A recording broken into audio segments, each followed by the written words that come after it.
dos alimentos consumidos no espaço urbano. Alguém me chamou? Mensagem? Ou é o meu WhatsApp? Tem uma mensagem aqui? Eu acredito que sim. Está sendo gravada, Levi? Você está com problema de conexão?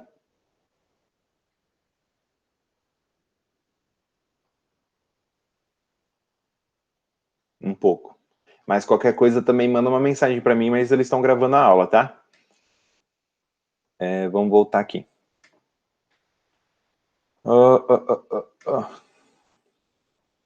Tá, e aqui é muito interessante que ele fala, né, ele pega esse âmbito, onde se produz grande parte da alimentação, né, dessa população urbana.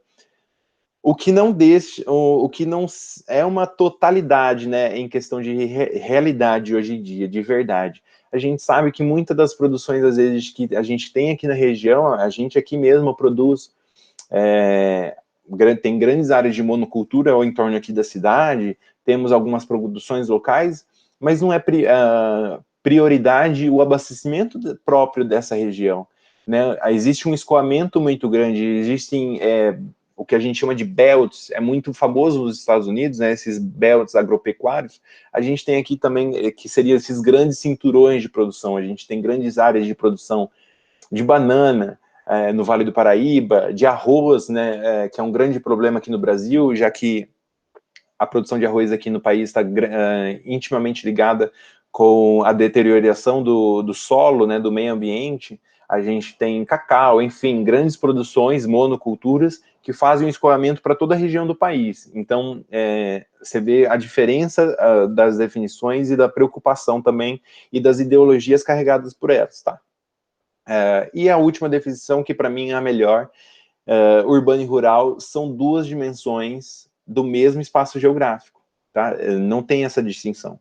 As relações entre eles estão intimamente ligadas com a divisão do trabalho entre trabalhador rural, trabalhador industrial, trabalhador do comércio, tá? O conceito de espaço rural que ele coloca aí são atividades primárias, tá? Eu produzo matéria-prima, muitas vezes para a indústria, que vai fazer esse processo de industrialização do produto, tá? E transformar isso em uma matéria secundária e terciária.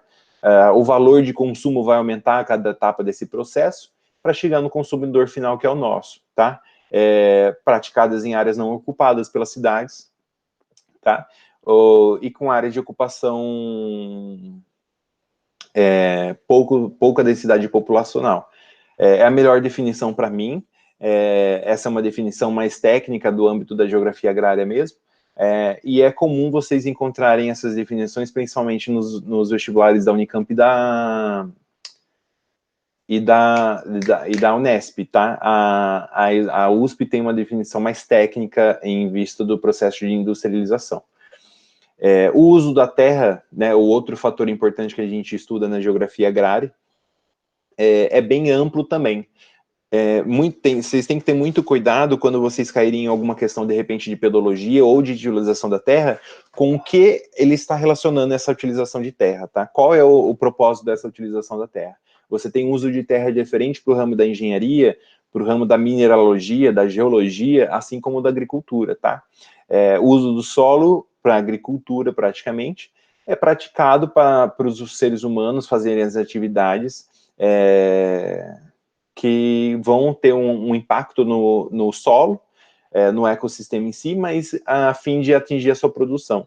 Tá? Qual que é o problema da má utilização do solo? Tá? Pode ser prejudicial, principalmente agora, a gente vai ver um pouco mais para frente, que a gente usa muito de artifício, de mecanismos artificiais, como adubação mais química, o uso mesmo de transgênicos e de agrotóxicos. Isso vai tirando a fertilidade do solo.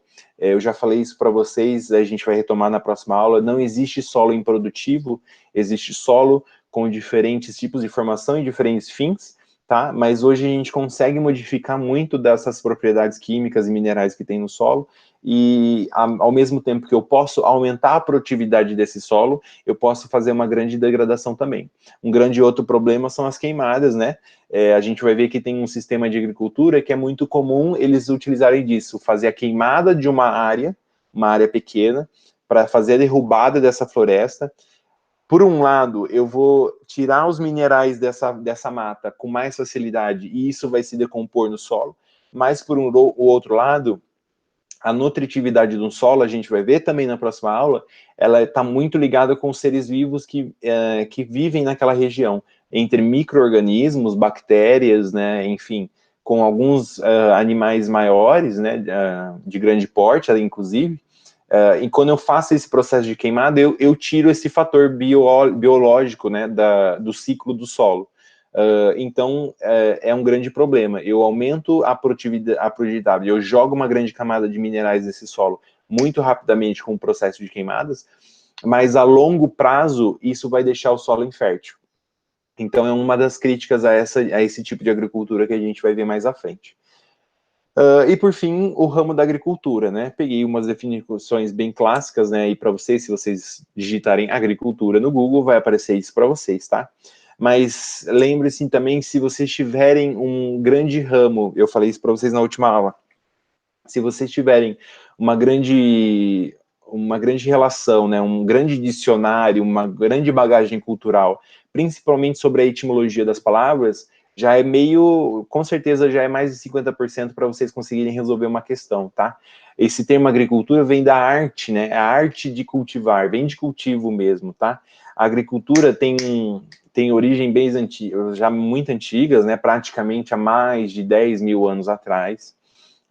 Principalmente quando o homem, a gente vai ver, eu coloquei para vocês também, quando o homem parou de ter uma cultura mais nômade e passou a realizar assentamentos, tá?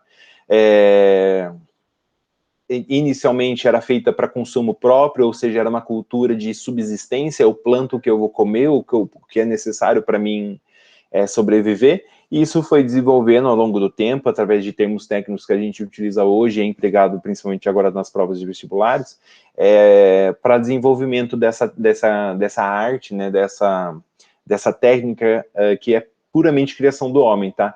A natureza fornece, sim, tem natural a produção de alguns ambientes, mas a técnica de produção para consumo, a partir do momento que eu faço essa dominação desse meio ambiente, né, o homem gostando de brincar, né, de todo poderoso, eu começo a cunhar e desenvolver o termo da agricultura. E deixa de ser só para alimentação própria, né?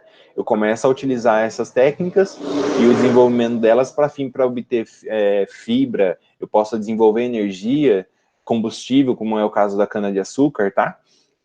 A gente vai ver mais para frente. Tudo bem até aqui, né, gente? Sim. Não tem nenhuma pergunta, nada, não... Beleza. Ó. Meu Deus, o que eu fiz aqui? Ah, aqui. Oh, meu Deus, não.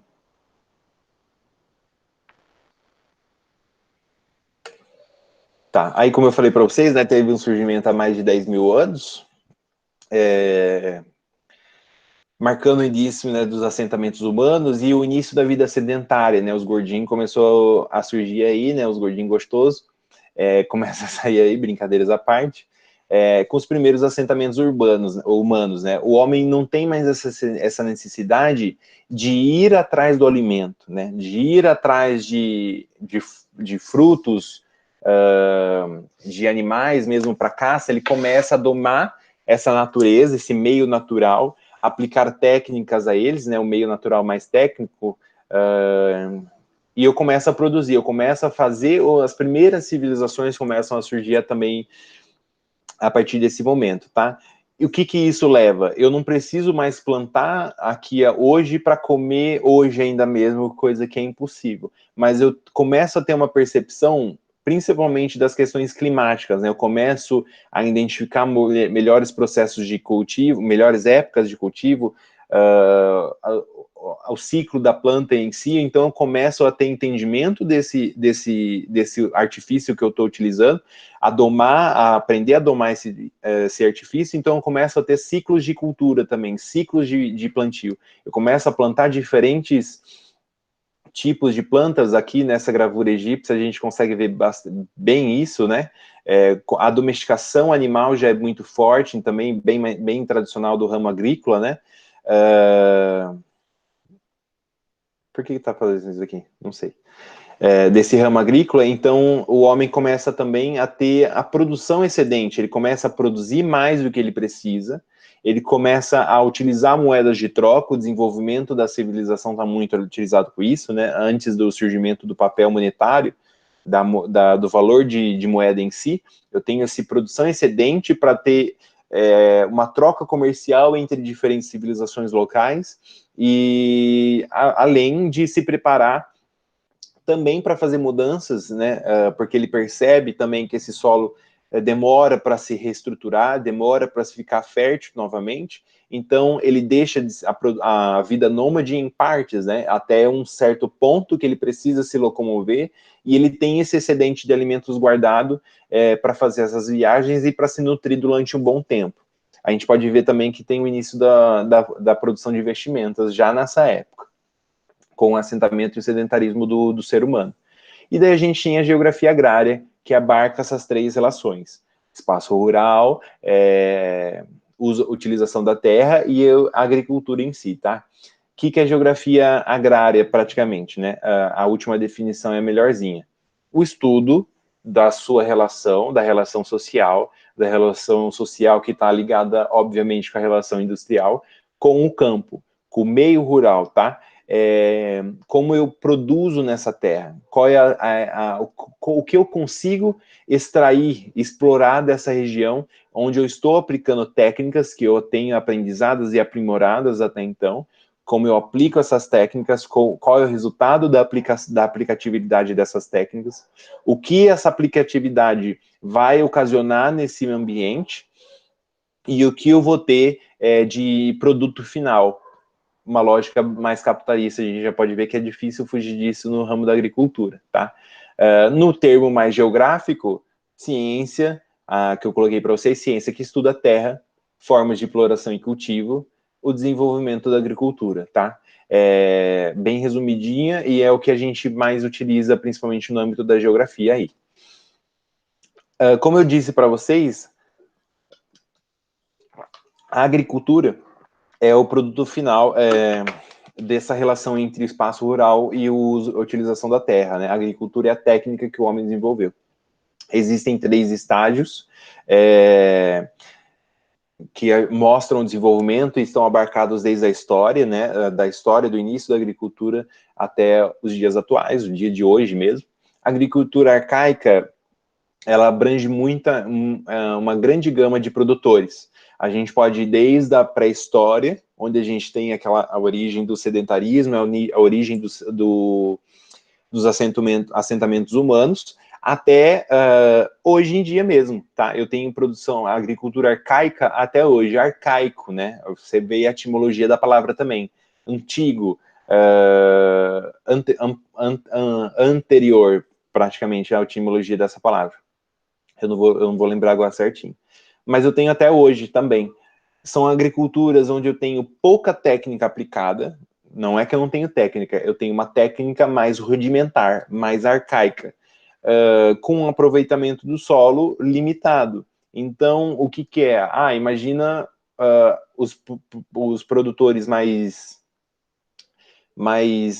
primários, eu esqueci o nome do termo agora, mas os pequenos agricultores, né? Os pequenos agricultores que plantam, a intenção deles em cultivar naquele terreno, que tem uma hortinha no fundo da casa ali, no quintal deles, é para produção, é para autoconsumo dele mesmo, né? Para produzir, para comer, e eu produzo um excedente, então você vai aqui numa hortinha ou outra ali que você tem perto do seu bairro e consome, compra desse produtor também, que ele vai aplicar principalmente no campo, no meio de produção que ele tem. Isso é uma agricultura arcaica também, tá? Então eu tenho desde da pré-história até hoje eu possuo isso.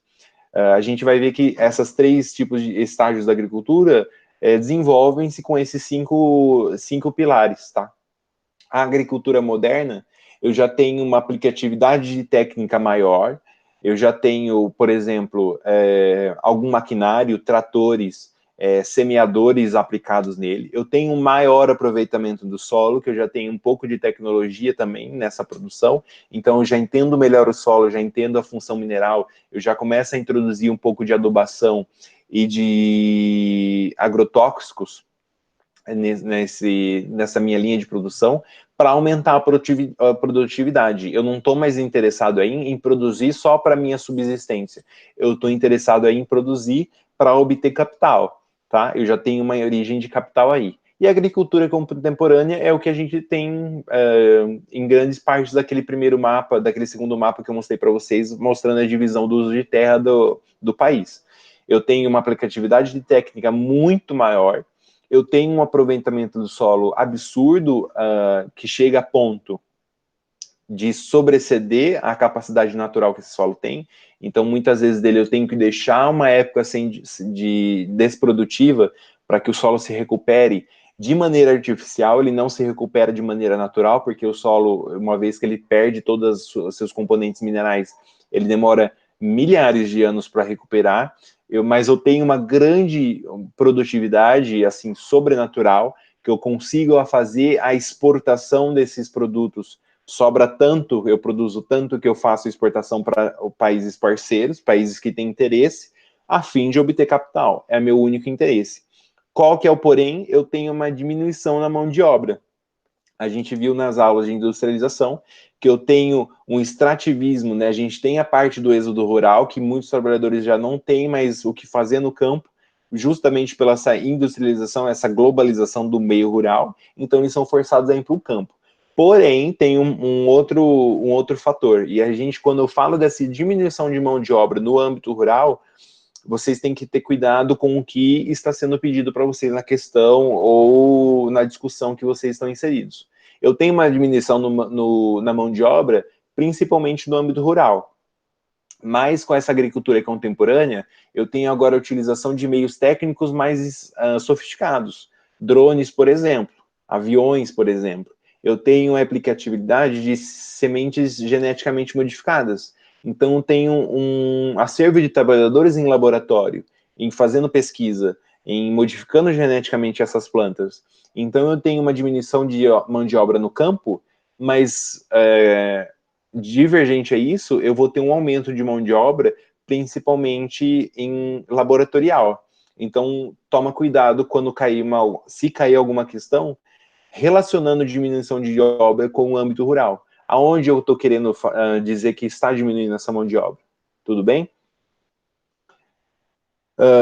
Agricultura arcaica, aqui eu entrei um pouco mais em detalhes, um pouco mais antes, né? Mas para vocês verem aí, está bem detalhadinho para vocês, né?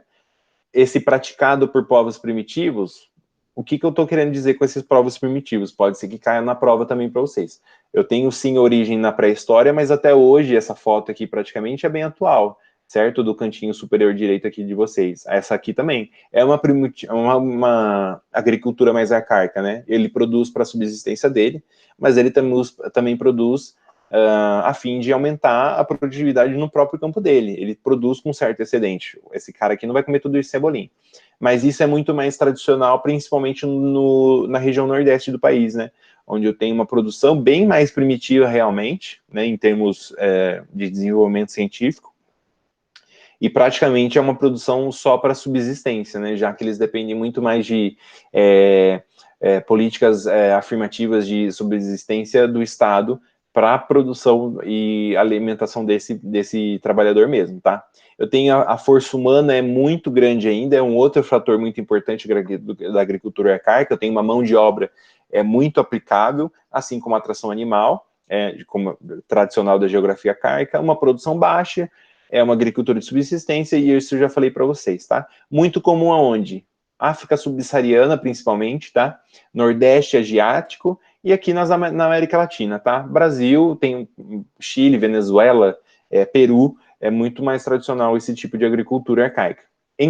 Isso é muito importante, eu coloquei aqui, ó, esse mapinha falando sobre a agricultura primitiva, mostra as regiões mais fortes, né, mais tradicionais desse tipo de agricultura. Mas uma coisa importante, turma, esses 3 estágios da agricultura arcaica, moderna e contemporânea, eu tenho em todo lugar. Tá? Ela pode ser mais expoente ou menos expoente, mas ela está inclusa em todos os países. Em todos os países você encontra os 3 estágios da agricultura, tá? Só que uns com maior predominância. A agricultura moderna, como a gente estava falando, surge com o processo de industrialização, né, esse êxodo rural. Eu tenho instrumentação do campo, né, eu coloco maquinário, ou seja, uma coisa que era para ser feita, sei lá, com 8 trabalhadores, eu faço agora com um só deles pilotando o maquinário, tá? Eu tenho a rotatividade de cultura, ao mesmo tempo que eu estou fazendo a colheita de trigo, eu já estou semeando uma nova cultura, um novo ciclo de cultivo que não vai precisar, de repente, dos mesmos minerais e os mesmos componentes bioquímicos que o trigo precisa para se desenvolver. Mas eu também posso aplicar esses corretivos químicos que nada mais é do que agrotóxico, tá? Eu tenho, ou sementes, como que fala? Sementes transgênicas, né, modificadas geneticamente. E adubação. Eu tenho aumento da produtividade, como eu disse, eu coloquei aqui 2 vezes introdução de maquinário e instrumentos modernos, me perdoa, antes de mandar para vocês eu coloco. Desemprego no campo, coisa do rural, né, o crescimento desordenado das cidades, as indústrias, né, as grandes indústrias estão localizadas nas cidades, então eu tenho o crescimento desenfreado desses centros urbanos, que vai gerar periferização, a gente viu na última aula também. E os mecanismos de financiamento, né? Eu tenho uma ação do Estado, porque é interesse dele, já que, por exemplo, no último censo, como eu disse, 40% do PIB vem da produção rural, então eu tenho interesse do Estado em aumentar e financiar e investir nesse campo, tá? A gente tem uma bancada ruralista no Congresso, e eu começo a ampliar meu comércio exterior também. Agricultura contemporânea, como eu falei, a gente tem a introdução de drones, eu já nem preciso mais de trabalhadores pilotando, não sei se vocês sabem disso, mas eu já nem preciso ter trabalhador no campo, pilotando essas máquinas, eu consigo fazer isso remotamente, tá? Aradeiras já começam a surgir, além das colheitadeiras mecânicas, né? E daí já vem a questão de escolha o câncer que você vai consumir, né? Eu tenho inseticida, pesticida, fungicida, adubo químico, semente transgênica, ou seja, você come isso, né? Você tá levando isso, uma parcela disso pro seu corpo, e daí a pessoa vai falar que você não pode fumar, que faz mal, mas enfim. Você tem um investimento muito maior de capital, aí aonde eu estou aplicando esse capital? Eu já não estou mais aplicando esse capital no campo exclusivamente. Eu tenho aplicabilidade em laboratório, eu tenho aplicabilidade em laboratório de bioquímico, em laboratório de campo, produzindo semente. Eu tenho laboratório tecnológico, produzindo a tecnologia para utilizar nesse campo, para aumentar ainda mais a produtividade e aumentar ainda mais a angariação de capital. É o interesse desse tipo de agricultura. A agricultura moderna e contemporânea estão intimamente ligadas, tá? Qual é o fator principal que muda de estágio, que eu passo de uma moderna para uma contemporânea? Capital, dinheiro investido, tá? Os países onde a agricultura moderna é mais expoente, você vê que interessante aqui na relação do Brasil, né? O cinturão aqui do sul, né? E um pouco aqui do sudeste, como a gente tem a produção de cana, né?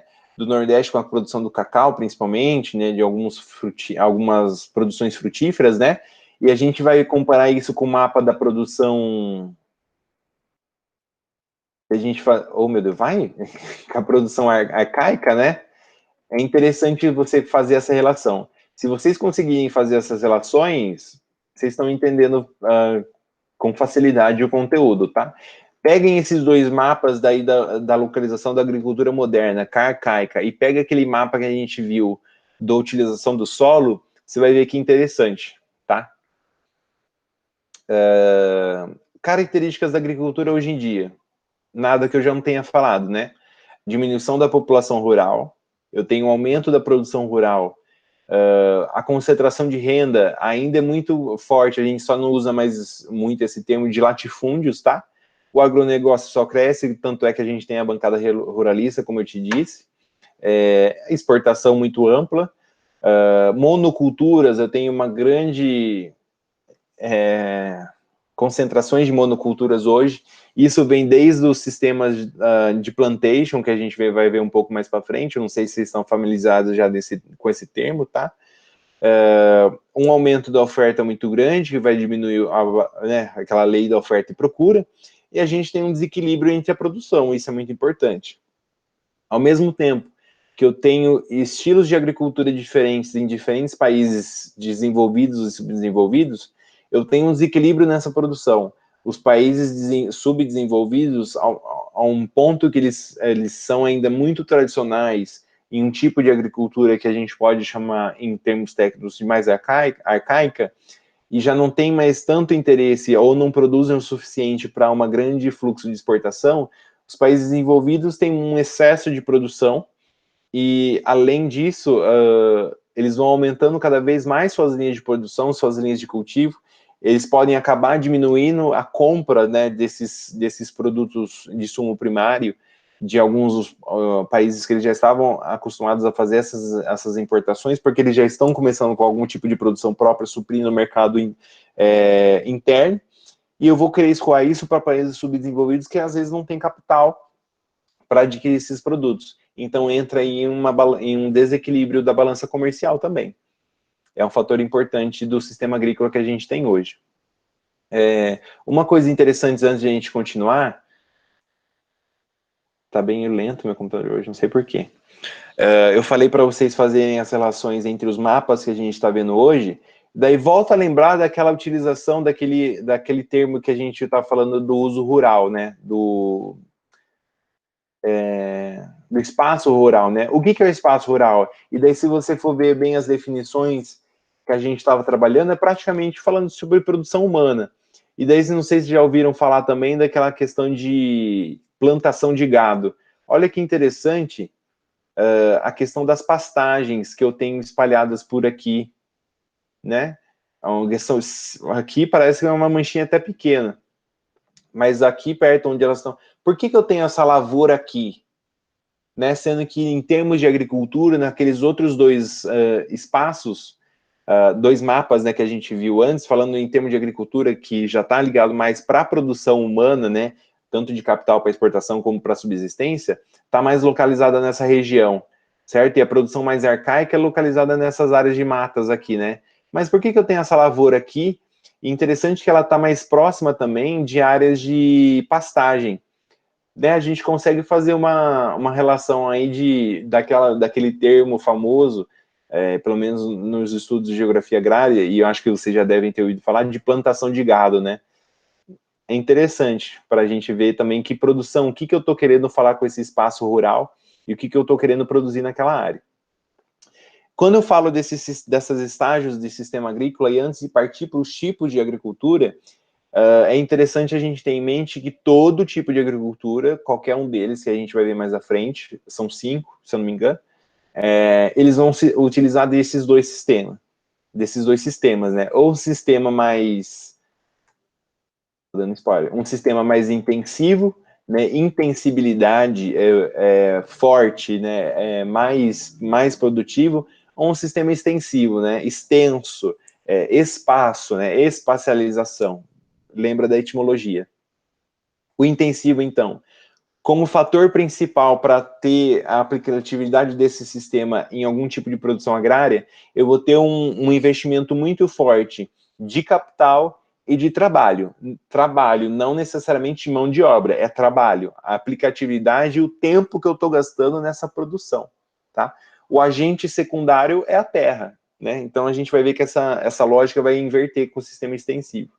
Eu quero um alto rendimento, eu quero uma alta produtividade, e é muito mais famosa em países desenvolvidos, né? Principalmente europeu. Né? Ali as produções de vinho, Portugal, França, enfim. E o sistema extensivo, né, já muda a lógica, como eu disse. Qual que é o meu fator principal? A terra. Eu tenho que ter uma terra condizente com o que eu quero fazer. Tá? Eu tenho uma pouca instrumentalização do campo, não estou preocupado muito com o nível de produtividade, é óbvio que eu estou preocupado com o nível de produtividade, mas não com grandes excedentes, tá? E mais famosos em países subdesenvolvidos, como a gente viu naquele mapinha ali da agricultura arcaica. África subsaariana, no Nordeste da Ásia ali também, e aqui no Brasil, né, América Latina em geral. Quando eu falo de tipos de agricultura que vão utilizar desses sistemas agrícolas, né, eu tenho o sistema de roça, que ou vocês podem encontrar também falando de sistema itinerante, o ecológico. Esse ecológico você pode fazer um link bem rápido ali com o meio ambiente, né? Sistema de jardinagem, toma cuidado quando vocês virem sistema de jardinagem. Eu não estou falando de plantar florzinha e orquídea aí no quintal da sua casa, tá? Eu estou falando de risicultura, principalmente nesse âmbito. A empresa agrícola e o sistema de plantejo. O que é uma agricultura itinerante? O sistema de roça. Está bem resumidinho aqui para vocês, tá? Eu resumi o mais rápido, o mais sucinto que eu pude para vocês.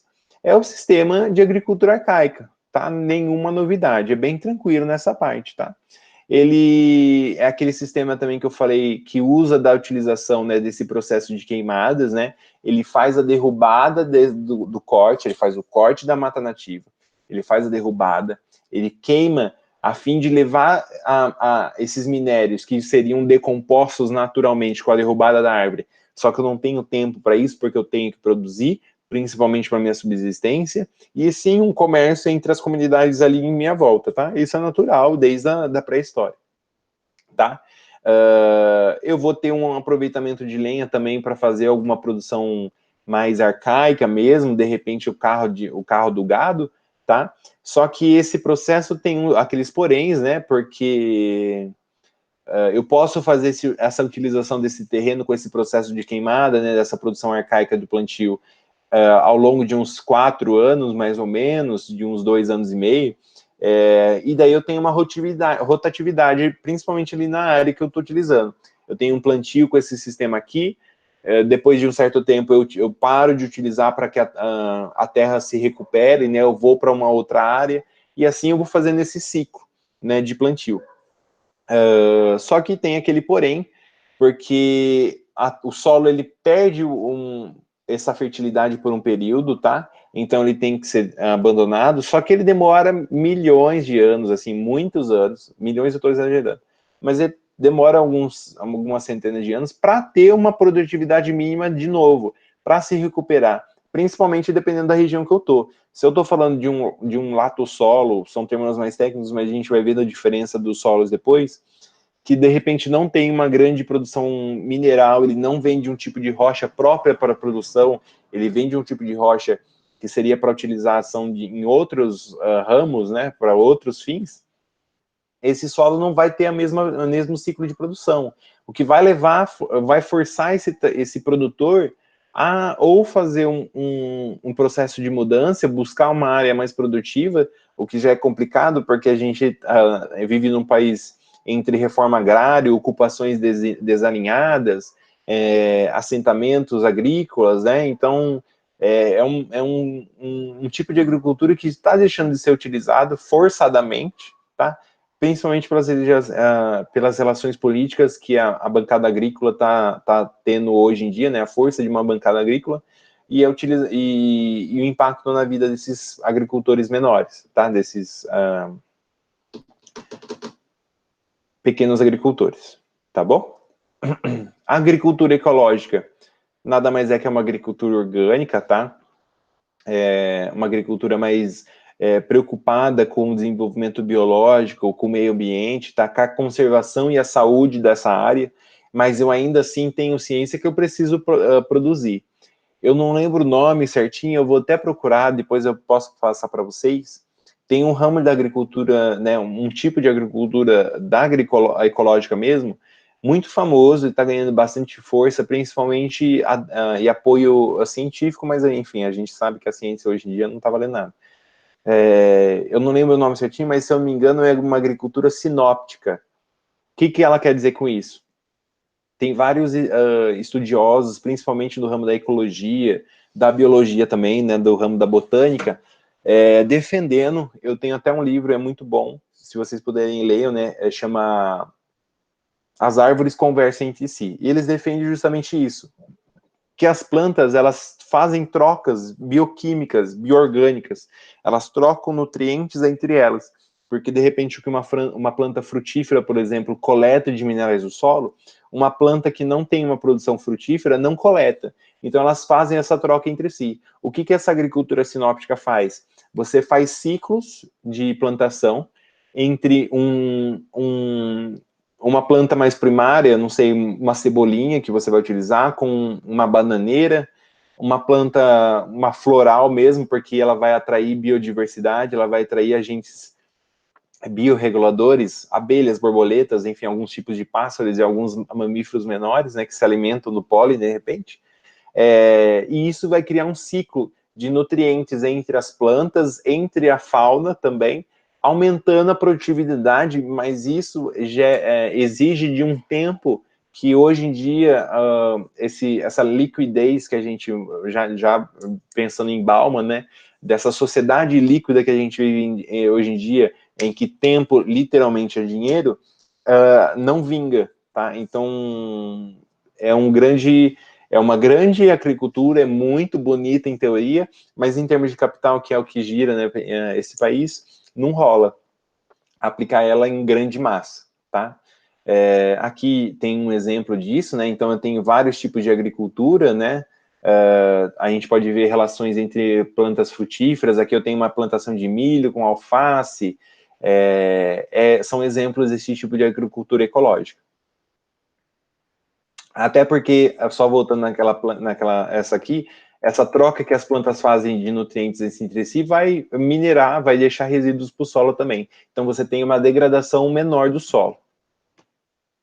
Risicultura irrigada. Ela é muito tradicional, não é muito comum cair em vestibulares, mas como nós estamos em um ano de pandemia, em que esse tipo de pandemia surgiu em um país asiático, eu acredito que o ramo da geografia agrária vai ser muito abordado também nos vestibulares, e é um tipo de agricultura, essa agricultura de risicultura. Quando eu estou falando de risicultura, eu estou falando de arroz, é muito forte, principalmente na Ásia, né? Tailândia, China, esqueci o nome do lugar. Enfim, desses países aí, nossa, estava na minha ponta da minha língua, enfim. É uma agricultura de subsistência, tradicionalmente de subsistência, ou seja, a família, principalmente a família, planta para próprio consumo. Ali naquela região também, além do arroz, muito chá é produzido, né? Vocês devem ter conhecimento disso, é uma produção muito famosa. Bali também é o que eu estava tentando lembrar. Em curvas de nível. Lembra da aula de cartografia, curva de nível? Aqueles morros com assentamentos em curvas de nível? Já viram essa imagem, né? Com uma produção de arroz, aquelas poças de água, né? Que arroz precisa muito de água. Enfim, é tradicional daquela região asiática, né? As famílias produzirem esses produtos para consumo próprio, só que mais de uma família acabava ocupando, de repente, aquela região. Então, eles fazem essa produção com um certo excedente, mas para troca, né, entre as próprias famílias ali que estão naquela região. Eles também respeitam, eles têm não é questão de respeito, mas eles têm um entendimento que a produção deles depende muito do clima, porque quando a gente for estudar climatologia mais para frente, a gente vai ver que a região da Ásia, em uma totalidade, até ali ao começo dos Himalaias, né, das cadeias de montanhas dos Himalaias, sofre um processo de monção muito grande 2 vezes ao ano. Então a produção dele está intimamente ligada com o meio ambiente, com a questão climática, tá? O Vietnã também eu coloquei ali, eu estava esquecendo dele também, tá? O que vocês têm que ter em mente são essas características muito fortes desse sistema e que é fundamental para vocês desenvolverem alguma questão relacionada com esse sistema de risicultura. Eu tenho uma mão de obra muito grande. A família inteira, geralmente, trabalha nesse campo. Tanto é que a produção, principalmente do arroz na China e na Tailândia, o Estado investe, paga um certo salário para essa família, para eles trabalharem no campo, aumentando, assim, eu tenho uma produtividade muito grande, porque a família inteira trabalha, então eu tenho várias pessoas trabalhando ali, principalmente as mulheres, é muito mais tradicional, enquanto os homens estão cuidando da terra, a mulher está cuidando da plantação. Então eu tenho muita gente trabalhando, eu tenho nada de tecnologia, isso é tudo na manual praticamente, tá? Praticamente não, é bem baixo, tá? O único meio tecnológico que eu vejo nessas meios de produção é contato entre o produtor e o Estado para fazer esses links mais burocráticos, né? E depois o escoamento dessa produção com algum tipo de veículo. Eu tenho uma produtividade muito grande, tá? São técnicas agrícolas que eu não estou falando de 10 anos atrás, eu estou falando de técnicas agrícolas de 5.000 anos atrás, tá? Desde antes da construção da muralha da China, para vocês terem uma ideia. Eu tenho um entendimento, lembra que eu falei que eles têm um entendimento muito grande do meio ambiente, além das condições climáticas, do solo mesmo, tá? Como eu tenho um processo de erosão, e a gente vai ver que um dos processos de erosão acontecem pela utilização da água, e como o arroz exige muita água no ciclo, né, de produção, eles conseguiram fazer essas curvas de nível. Depois dá uma pesquisada no Google para vocês, se vocês se interessarem. Essas curvas de nível de produção agrícola no Vietnã, na Tailândia, em Bali, por exemplo, eles sabem que a gente tem um escoamento dessa água, um declínio que vai levar depois isso para os rios internos, né, para os aquíferos e até para rios mais externos, expostos já, né, ao ambiente, erodindo muito pouco ou quase nada esse morro, né, essa rocha que está ali por baixo, tá? E eu tenho o predomínio da produção de arroz, principalmente, tá? Mas o chá é muito forte. Então, quando eu falo de jardinagem, não quer dizer a plantinha, a orquídea da sua avó que está ali no quintal. É a produção de jardinagem em questão de, tipo, eu estou plantando literalmente no meu quintal dessas casas, dessas culturas, mas principalmente para minha produção, eu estou modificando um espaço geográfico, deixando ele bem característico, e eu estou utilizando também de processos para práticas econômicas. Eu tenho, sim, a troca de excesso de produtividade entre as famílias, mas eu também tenho influência do Estado que vai exportar isso para outras regiões do globo. Tudo bem?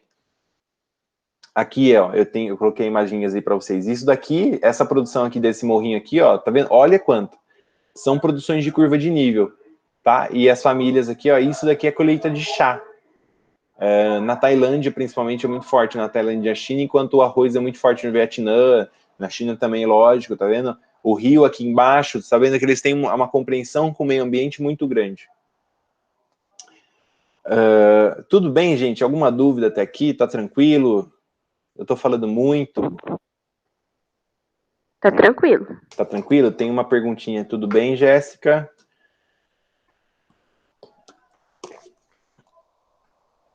O que é Tangamandápio, Kevin? Era o que a cidade, você falou assim, o país, você tava tentando lembrar, ele falou também. Ah, faz sentido. Obrigado. De boa, né, Blake? Vamos voltar aqui, então. Essa é para poucos. O último sistema, né, esse modo, né, de produção agrícola, o tipo de produção agrícola, é o plantation.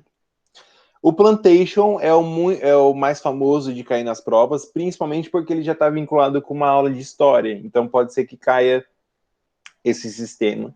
Eu acredito que vocês vão trabalhar, ou não sei se já trabalharam em essa história, só que daí vocês têm visões diferentes. A partir do momento que eu falo de plantation, no âmbito da geografia, eu praticamente só utilizo ele na produção de geografia agrária, em questões de geografia agrária. Ele é muito mais famoso em termos históricos, tá? Por quê? Esse sistema, ele funciona em países que foram ex-colônias europeias, tá? Porque é um sistema marcado, o que interessa, coloquei aqui uma historinha para vocês, né? Para vocês terem a origem, né, desse sistema, é importante que vocês leiam, tá? Mas o que vocês têm que ter em mente quando eu falo de geografia? São essas características. Eu tenho o incremento de monoculturas, tanto é que o Brasil hoje tem monocultura a rodo, tá? de novo, cana-de-açúcar, cacau, banana, você tem plantações aí de perder a vista de um tipo de cultura só, tá? Latifúndios, ou o que é o latifúndio mesmo? Eu tenho uma pessoa que é detentor de uma grande área de terra, tá? O proprietário dessas terras. O que acontece?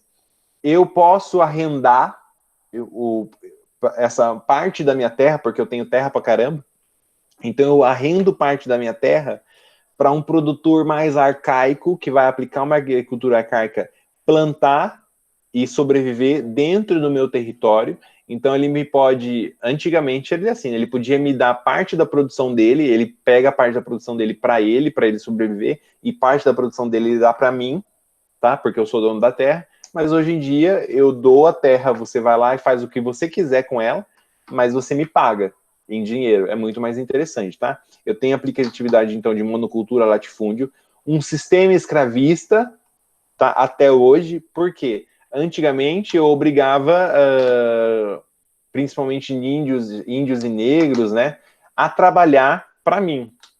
Agora a gente tem a extinção da escravidão. O que acontece? Esse arrendamento, muitas vezes, tem hoje em dia, tá, gente? Eu arrendo uma parte ali de terra minha. Você vai trabalhar, só que você vai me dar algo em troca, sem que seja um salário, eu não tô te pagando, você tá pagando para mim, é um sistema escravista, tá? E o mercado externo, porque eu vou escoar essa produção, tá? Lembra lá da origem do processo de colonização aqui do Brasil, que a exploração, a colonização do Brasil foi uma exploração, uma colonização exploratória. O interesse da colônia era uma grande fazenda aqui. Então eu produzo aqui para abastecer a colônia portuguesa. Uhum. Então isso é um abastecimento, é uma característica do plantation, tá? Quando eu estou falando de plantation, vocês têm que lembrar disso. Eu tenho uma grande produção de monocultura, latifúndio, sistema escravista, e eu estou interessado em abastecer o mercado externo. Eu não estou preocupado com a minha subsistência, eu estou querendo capital. Hoje em dia é mais assim, né? Eu estou querendo exportar para aumentar a minha produtividade. Eu vou aplicar, lógico que eu vou investir na minha produção, mas eu estou querendo aumentar minha riqueza também.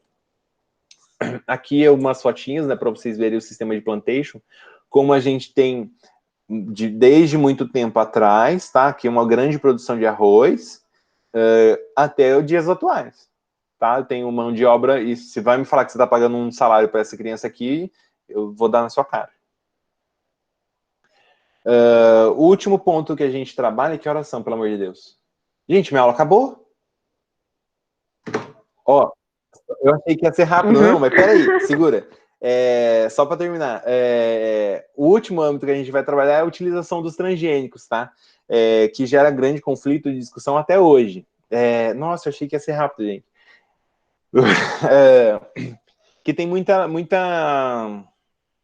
discussão em torno disso. Então, eu tenho, ao mesmo tempo que eu tenho essa preocupação com o meio ambiente, porque além da insuficiência, né, do problema de saúde que eu posso estar gerando na população, eu tenho uma degradação do solo, porque todos esses componentes químicos eu jogo na planta, de repente com o sistema de irrigação ou com a própria chuva, esse químico vai para o solo e vai deteriorar o solo, e eu vou ter problemas políticos envolvendo isso também, tá? Então, quando eu estou falando de transgênico, são organismos geneticamente modificados. Quando vocês virem essa sigla OGM, toma cuidado, porque pode ser que ela venha também com GOM ou MOG, sabe? Daí ela muda, tipo, organismo geneticamente, organismos com gene modificados. Enfim, pode vir trocado, tá? Mas que são isso, né? Plantas que têm a sua estrutura genética modificadas, elas são industrializadas, a gente pode fazer que é uma genética industrial para aumentar a produtividade, tá? A gente tem a diferença aqui para vocês verem, porque eu não tenho tempo, de repente, de fazer perda com a minha produção. Eu não posso perder isso para algum tipo de bactéria, para algum tipo de fungo, porque eu quero vender, eu quero produzir mais.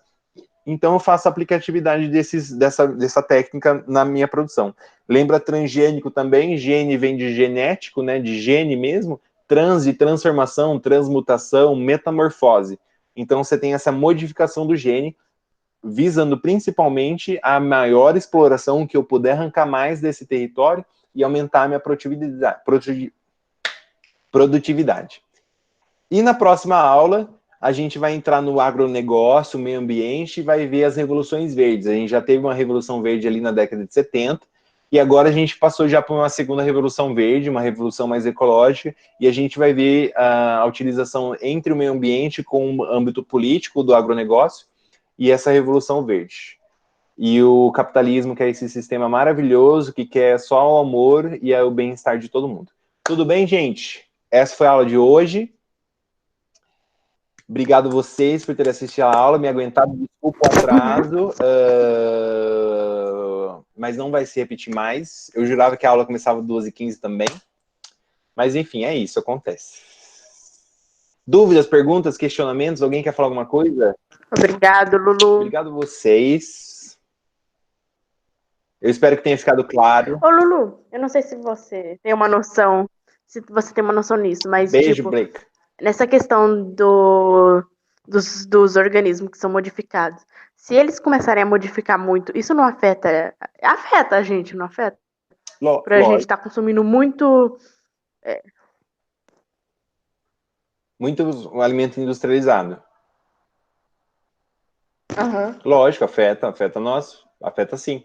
Tem alguns estudos, né, alguns estudos mais radicais que falam que isso pode modificar geneticamente nosso DNA, e essa modificação do DNA pode ocasionar cânceres, né, e outras doenças, assim como falam que tem alguns bebês já estão nascendo, só que uma parte mais biológica, daí já é interessante já conversar com o Guilherme, alguns bebês já nascem com defasagem, alguns defeitos, principalmente físicos, pela utilização desses agroquímicos, né, dessa modificação genética dos pais que passa para o bebê, tá? Porque o espermatozoide em si, o óvulo, nada mais é do que matéria genética, né, DNA genético dos pais.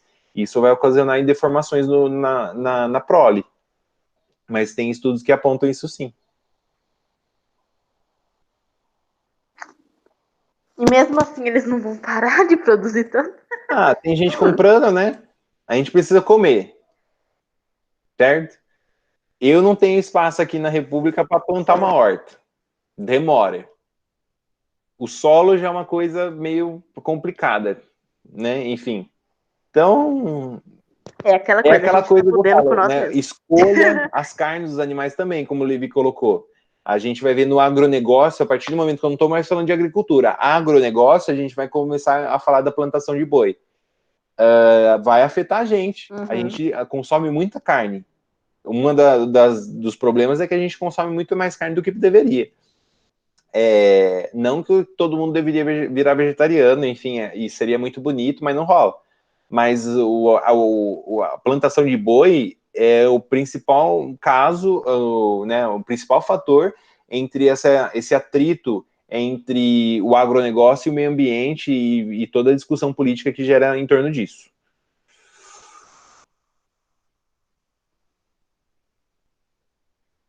Entendi.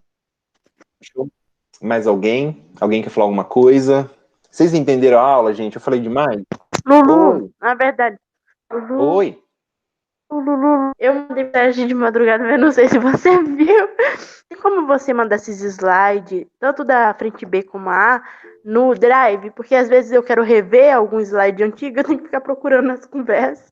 Obrigado, Jéssica. Você mandou para mim mensagem? Não foi diretamente pra você, foi no grupo, mas eu acho que você não viu porque muita gente comentou depois. Eu provavelmente vi. Ah, mas eu coloco lá no Drive então. Eu vou mandar no grupo, eu vou mandar em PowerPoint em PDF, daí eu coloco lá em PowerPoint em PDF também. Pode deixar, vou mandar agora. Mas aí você já coloca os outros também, tá? Por favor. Obrigado. De nada, coloco. Ah, é isso, né? O professor vai usar Eu teve que parar umas 3 vezes pra beber água. Ah, é, porque eu vou falando, daí eu fico com muita sede. Eu bebo muita água, gente. Muita água. Uhum. E tá muito quente. Tá um calor danado.